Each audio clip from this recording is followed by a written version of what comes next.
अरे, यह मैंने क्या देख लिया? क्या सच में मैं जो देख रहा हूँ वही यहाँ पर है? और यह कहकर रमेश काफी हैरान हुआ।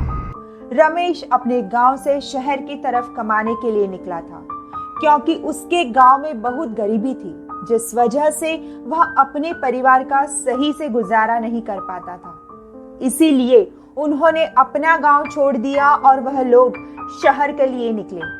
एक दिन पहले सीमा ने अपने पति से कहा, सुनिए जी, कल हम लोग शहर जाएंगे, तो हम लोगों को सारी तैयारी कर लेनी चाहिए।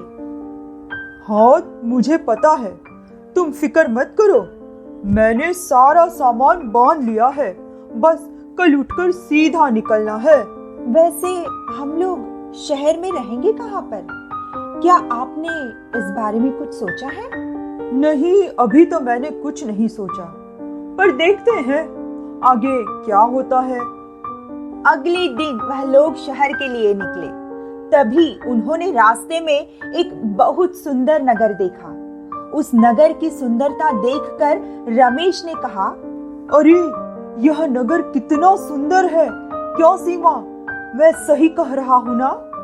जो मैं देख रहा हूँ तुम भी वही देख रही हो? हाँ जी, यह नगर देखने में बहुत ही सुंदर है। चलिए हम इसके अंदर चलते हैं, शायद हमें यहाँ कुछ काम मिल जाए। इसके बाद वो दोनों उस नगर के अंदर गए। नगर में काफी चहल पहल थी।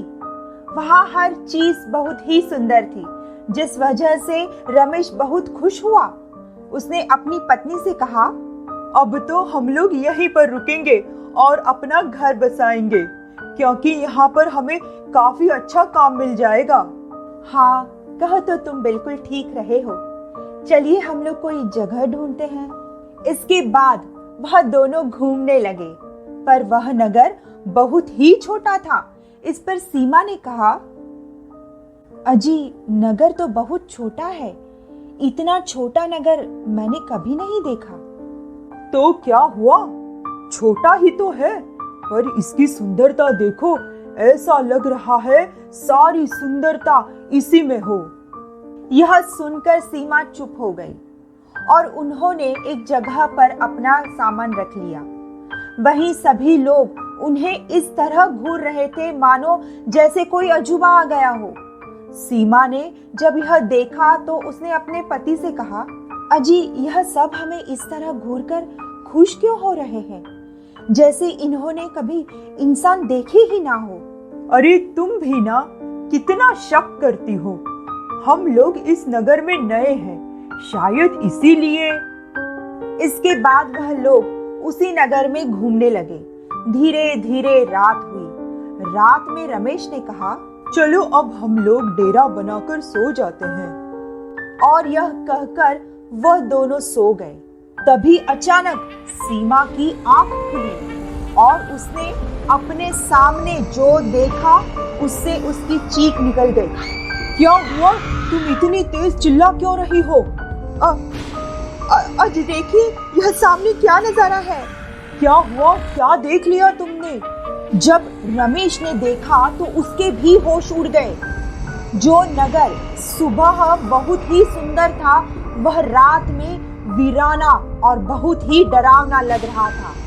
वहां पर भूत प्रेत घूम रहे थे। यह देखकर रमेश भी बहुत ज्यादा घबरा गया और उसने सीमा से कहा, अरे, यह सब क्या है? सुबह तक तो यह नगर कितना सुंदर था, अब इसकी हालत क्या हो गई है? अब हम लोग क्या करेंगे? मुझे नहीं पता, मुझे तो बहुत डर लग रहा है। डर तो मुझे भी बहुत ज्यादा लग रहा है, पर अगर हम लोग यहाँ से भागे तो यह भूत हमें देख लेंगे और मार डालेंगे। हमें यहीं पर रहना पड़ेगा। ठीक है जी, जैसा आप कहो हम वैसा ही करेंगे। इसके बाद वह लोग वहीं बैठे रहे और हनुमान चालीसा का जाप करने लगे। और हनुमान चालीसा का जाप करते करते ही पूरी रात गुजर गई। और जैसे ही सुबह हुई, वह नगर उसी रूप में आ गया। यह देखकर रमेश ने अपनी पत्नी से कहा, अरे सीमा, जल्दी भागो, यदि जान बचानी है तो। और इसके बाद उन्होंने अपना सामान लिया और वहां से भाग गए। नगरी से निकलने के बाद उन लोगों की सांस में सांस आई और सीमा ने अपने पति से कहा, यह तो कोई मायावी नगरी थी। अच्छा हुआ हम लोग वहां से निकल आए, वरना हम लोग वहीं पर फंस कर रह जाते। अब हमें शहर के लिए निकलना चाहिए। हाँ, तुम बिल्कुल ठीक कह रही हो। हमें इस तरह किसी भी सुंदर नगरी को देखकर उसमें नहीं जाना चाहिए। अब समझा, यह सब मायावी होती है। इसके बाद वह लोग शहर के लिए निकल गए और कुछ ही देर में वह लोग शहर पहुंच गए। और शहर पहुंचने के बाद रमेश अपने दोस्त के यहाँ गया, क्योंकि वह शहर में काफी दिनों से रह रहा था और उसने उसे एक जगह पर काम दिलवा दिया।